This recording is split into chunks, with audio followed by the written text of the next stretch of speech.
For more on the signals from the Fed and how the markets are reacting, let's bring in Jay Hatfield, CEO and portfolio manager at Infrastructure Capital Advisors. Jay, thanks so much for making time for us today. Thanks for having me on, Jacqueline. So what did you make of the comments that we heard from Mary Dalys today? Well, I thought they were very profound in that she's a well-known hawk. Mm-hmm. And so I think that really we can expect the Fed to pause now. The balance now is about 8 doves and 11 hawks. And this Fed, led by Chair Powell, likes to have consensus. It's the only real way to have consensus is to agree to at least delay one meeting, to December, to placate the hawks and not raise to placate the doves. So I don't know if the futures have really changed. Earlier this morning, there's about a 20% chance of an increase in November. I would say that will trend lower as more Fed governors speak. But it's one of the few times in the last couple of years where the Fed's actually properly processed recent information, because this 100 basis point move in the 10-year is horrendous for economic growth globally, not just in North America. What sort of influence do you think the jobs data that comes out of the U.S. tomorrow could have on expectations for the Fed, on markets as well? Well, it's obviously going to be critical, but I would just caution that the data is pretty noisy and subject to revision. But I think that it won't really change the Fed's mind, because there is a clear deceleration going on that's relatively obvious. So even if we have a hot print for 1 month, I think they'll look through that and, again, focus more on the tightening financial conditions.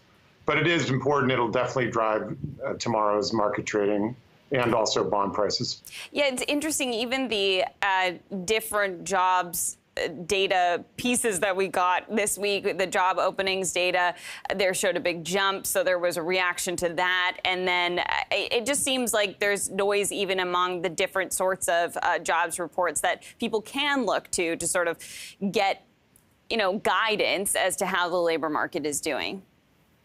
Absolutely. And it's important to note that there's usually large seasonal adjustments, which can be distorted by the pandemic. But, I don't think the Fed will raise rates, even if the labor report prints a little bit hot. But certainly the market's going to react that way. So it's not like everybody's going to be rational. That rarely happens in markets. Yeah, well, there you go. That's interesting. When you're thinking about the inflation report that's going to come next week, the CPI report, what would you expect to see there? That's going to be a little bit problematic.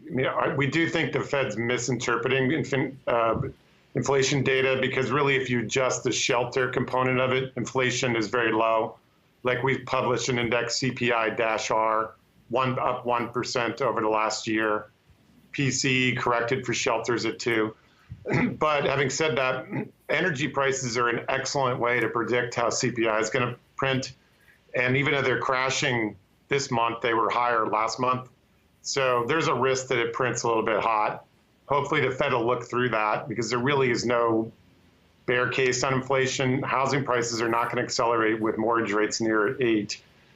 And energy prices are coming way down. And it's notable that gasoline has plummeted 25%, but it hasn't shown up yet in retail prices. So not going to show up in this CPI, but it will show up in next month's CPI. Which could be interesting for, yeah, it could be interesting if there is a pause this next meeting. Then come the next meeting, if there's relief from the energy side of things in the inflation report, that could make things, interesting for that next meeting. I wonder, Jay, just what you're thinking in this environment, investment-wise.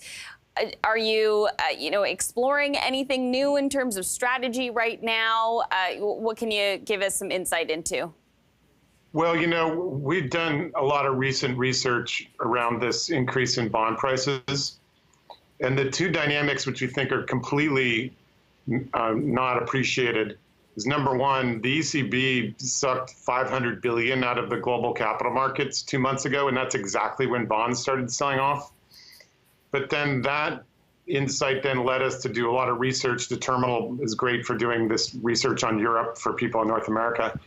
And what we started to realize is that Europe is in a major recession, like almost as bad as during the Great Recession.